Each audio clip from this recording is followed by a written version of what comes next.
Hi friends, നമ്മുടെ ഇവിടെ അങ്ങനെ ഫോൾ സീസൺ ആയിരിക്കുകയാണ്. ഫോൾ സീസണിൽ നമ്മുടെ മരങ്ങളുടെ ഇലകളെല്ലാം ഗ്രീൻ, യെല്ലോ, റെഡ് അങ്ങനെ മാറി മാറിയുള്ള കളറുകളിൽ വളരെ ബ്യൂട്ടിഫുൾ ആയിട്ടുള്ളൊരു സമയമാണത്. അപ്പോൾ ഈ വെതറിൽ നമ്മൾ ഇവിടെ അടുത്ത് തന്നെ ഈ ഒരു കളർ കോമ്പിനേഷൻ കാണാൻ വേണ്ടിയിട്ട് തന്നെ ആൾക്കാർ കബോട്ട് ട്രെയിൽ ട്രാവൽ ചെയ്യാറുണ്ട്. അപ്പോൾ അങ്ങനെ വളരെ ബ്യൂട്ടിഫുൾ ആയിട്ടുള്ള സീസൺ. അതുപോലെ വിൻ്റർ വരുന്നതിന് മുമ്പ് നമ്മൾ മരങ്ങളുടെ ഇലകളൊക്കെ കൊഴിഞ്ഞു തുടങ്ങുന്ന ഒരു സമയമാണത്. അപ്പം അതുപോലെ തന്നെ തണുപ്പ് വരാൻ പോകുന്നതിൻ്റെ ഒരുക്കങ്ങളും പിന്നെ സമ്മർ വെക്കേഷനൊക്കെ കഴിഞ്ഞതിൻ്റെ ഒരു തിരക്കുകളും ഒക്കെ ഉള്ള ഒരു സമയമാണിത്. നമ്മൾ താമസിക്കുന്ന ഒരു ഏരിയയിൽ വേസ്റ്റ് ഡിസ്പോസൽ ഡേ ആയിരുന്നു ഇന്ന്. അപ്പോൾ അതുകൊണ്ട് തന്നെ വേസ്റ്റൊക്കെ പറക്കി പുറത്ത് വെച്ചിരിക്കുകയാണ്. അപ്പോൾ ഇവിടെയുള്ള എല്ലാവരും തലേ ദിവസം രാത്രി തന്നെ പുറത്തെടുത്ത് വയ്ക്കും. കാരണം രാവിലെ തന്നെ വേസ്റ്റ് കൊണ്ടുപോകാനുള്ള ട്രക്കുകൾ വരും. അപ്പോൾ റോഡിലുടനീളം നമുക്കിങ്ങനെ എല്ലാ വീടുകളുടെ മുമ്പിലും കാണാം വേസ്റ്റ് പറക്കി വെച്ചിരിക്കുന്നത്. അപ്പോൾ ഓർഗാനിക് വേസ്റ്റ് ഗ്രീൻ ബിന്നാണ്.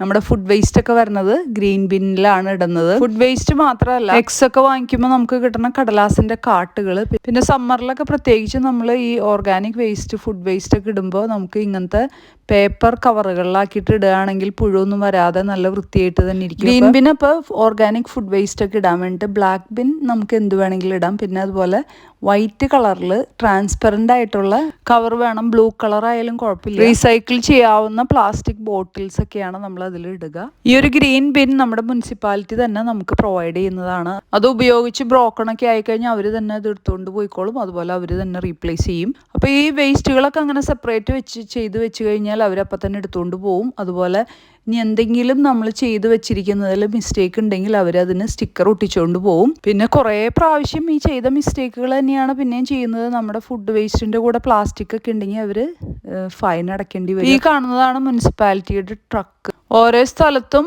വേസ്റ്റ് എടുക്കാൻ വരുന്ന ദിവസങ്ങൾ വ്യത്യാസമുണ്ട്. നമ്മുടെ ഇവിടെ വരുന്നത് ഓൾട്ടർനേറ്റ് വെനസ്ഡേയ്സിലാണ്. അപ്പോൾ അതേ നമ്മുടെ വേസ്റ്റ് ഒക്കെ അങ്ങനെ നന്നായിട്ട് അറേഞ്ച് ചെയ്ത് വെച്ചതുകൊണ്ട് തന്നെ എല്ലാം എടുത്തുകൊണ്ട് പോയിരിക്കുകയാണ്. അപ്പോൾ വേസ്റ്റ് ഒക്കെ എങ്ങനെയാണ് തരംതിരിച്ച് വെക്കേണ്ടതെന്ന് മുനിസിപ്പാലിറ്റിയുടെ വേസ്റ്റ് ഡിസ്പോസലിൻ്റെ വെബ്സൈറ്റിൽ കിടപ്പുണ്ട്. അപ്പോൾ നമുക്ക് വളരെ ഈസി ആയിട്ട് തന്നെ നമുക്കത് വേർതിരിച്ചൊക്കെ വെക്കാൻ പറ്റും. അപ്പോൾ അങ്ങനെ നമ്മുടെ വേസ്റ്റൊക്കെ എടുത്തുകൊണ്ട് പോയി അതിന് വേസ്റ്റ് ബിന്നൊക്കെ നന്നായിട്ട് കഴുകി വൃത്തിയാക്കി ഉണക്കി വെക്കണം. നമ്മുടെ നാട്ടിലും ഇതുപോലെയൊക്കെ വേസ്റ്റ് മാനേജ്മെൻറ്റ് നന്നായിട്ട് നടപ്പിലാവട്ടെ.